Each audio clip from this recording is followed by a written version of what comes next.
Here we are, Scott, finally getting to it. Scott's thoughts for this week: transparency or the lack thereof. Transparency. Well, it's a simple word, but its nature is quite complex. It's the antidote to opacity, the key to unlocking trust, and it's the building block of accountability. We find it one of the easiest promises to make, yet one of the most difficult to keep. From withholding information to downright deceit, the lack of transparency and the need for it has never been greater. When I was a kid, I used to go to my friend's house where we would raise hell and just be boys, right? Before I left the house, though, my parents would ask me where I was going and what I was going to do. My reply, I'm going to Jay's house to watch movies. Now, technically, I wasn't lying because we did watch part of a movie, but omitting a big portion of what I had planned wasn't exactly honest. So, as you can see, the practice of telling half-truths, omitting information, well, it starts at a young age.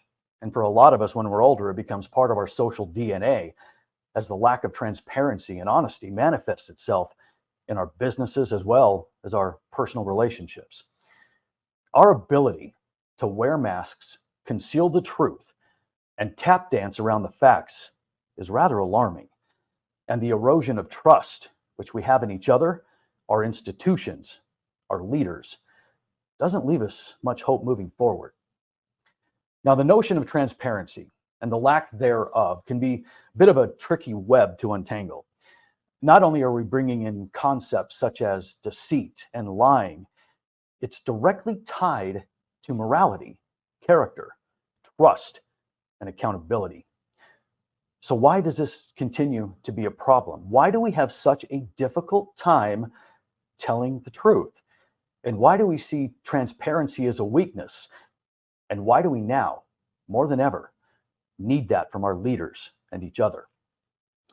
It was philosopher Immanuel Kant who suggested that we should behave as if our actions were to be the universal law. Well, he was right. If you think about all of the behaviors we've allowed ourselves to get away with, all of the sketchy moral exploits, the loosened grip on language and self-awareness, the lack of manners, the lack of accountability, well, we've done it. We've created that universal law. And agree or disagree, we've written the social contract that governs our behavior. And the more that we let things become acceptable, the more we rewrite those guidelines. And this includes our ability to be transparent.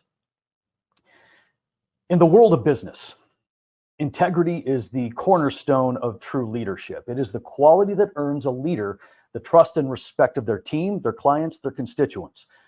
A leader with integrity acts with honesty and fairness and holds themselves accountable and consistently aligns their actions with their words.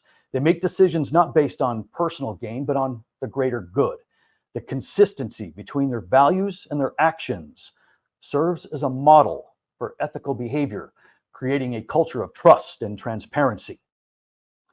Now, that scenario, that should be the norm, but it isn't. What's so difficult about doing the right thing? Well, in positions of authority, psychologists suggest that the idea of transparency threatens the power position of those who are more concerned with looking good versus doing good. To them, being honest and unambiguous is akin to vulnerability, a trait that is perceived to reduce one's power. For example, a certain business has policies in place to dictate the day-to-day operations and decision-making. However, in an increasingly competitive world where success is often measured by material wealth, social status, and power, this same business starts to conduct backdoor deals, conceals information, and bends the rules to fit an agenda. Their transparency is obscured by the dynamics of power and control. And the greater the power, the more dangerous the abuse. You know, we hear about scenarios like this playing out all over the place. An organization with no moral architecture feeds their employees a diet of misinformation and skews the relationship between honesty and integrity and manipulates the truth to fit a situation. The result of all of this, well, you get uninformed decisions based on misleading information and a lack of transparency. It's like giving a child a book with half the pages missing. They don't get the full story, and they base their opinion on a snippet of information.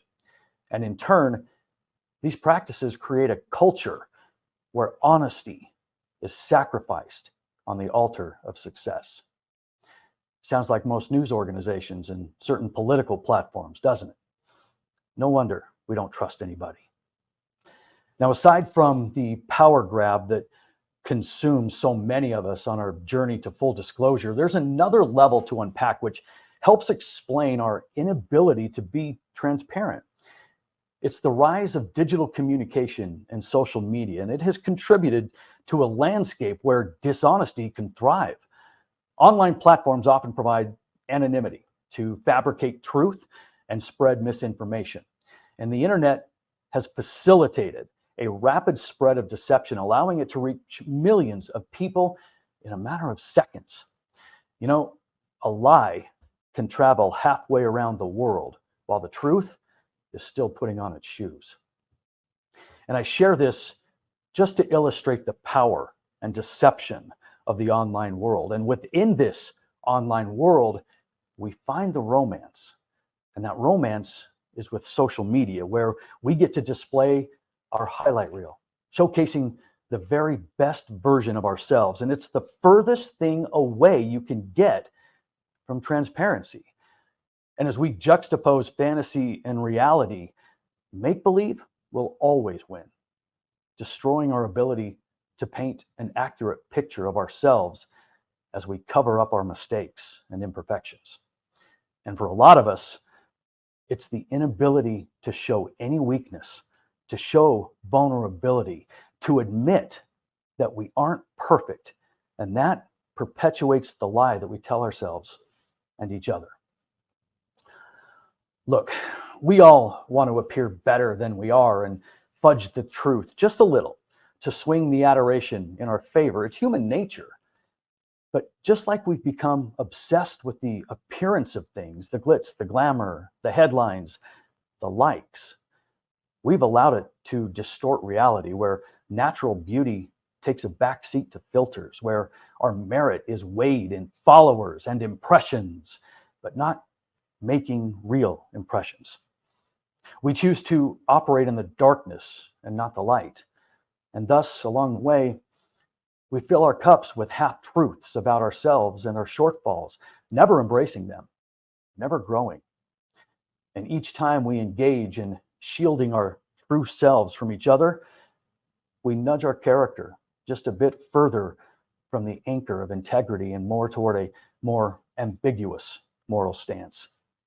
And when it comes to our character, it's continuously being shaped by our actions.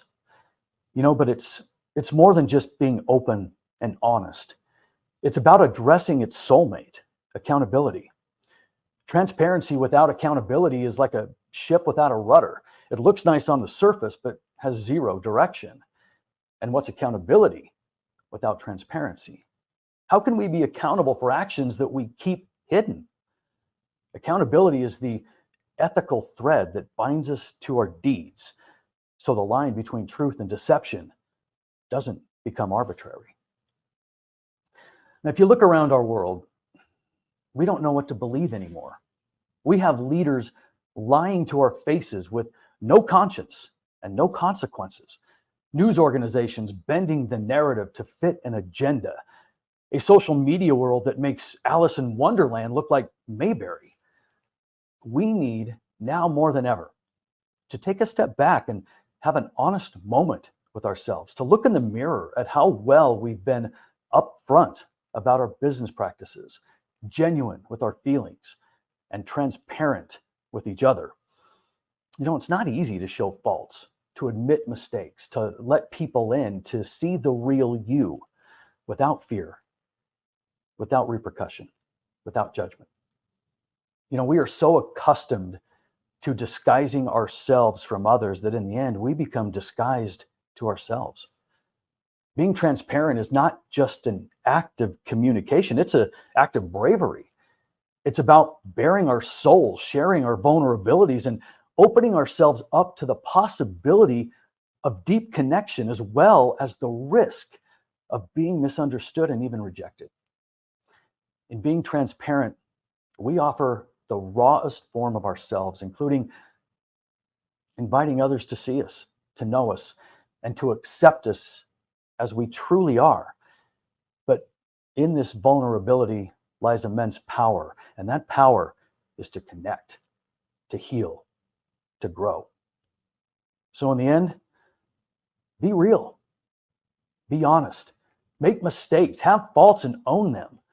Let the world see what's behind the mask, the real you. For in the end, whether it's personal or business, full disclosure is a beacon of trust and honesty, two vanishing traits that really do serve as our moral true north. Sure, we can continue to live behind a filter, a lie, or a half-truth, and try to keep track of all the exhausting falsehoods we've spun and practice our lies and try not to slip up. Or we can just remember this, that the truth needs very little rehearsal. And those are Scott's thoughts.